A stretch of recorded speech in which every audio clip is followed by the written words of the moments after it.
Olá a todos. Sejam bem-vindos ao nosso canal. Aqui apresentamos a vocês dicas e truques passo a passo para melhorar sua experiência em tecnologia. No tutorial de hoje irei mostrar como você pode deixar o logon automático em sua conta ao iniciar seu Windows. Primeiramente, acesse o site da Microsoft. Deixarei o link na descrição.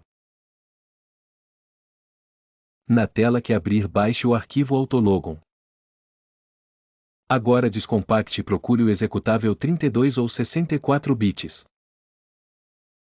Execute abrirá uma tela onde você irá inserir sua senha. Clique em OK e reinicie.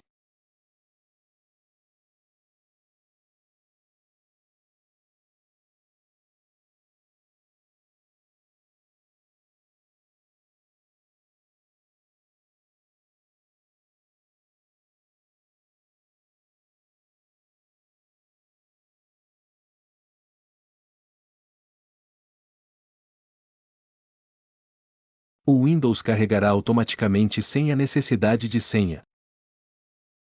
Você poderá reverter o processo seguindo o mesmo passo na opção de desabilitar. Espero que a dica possa ajudar. Obrigado por assistir ao vídeo e se gostou peço que deixe seu like e inscreva-se em nosso canal.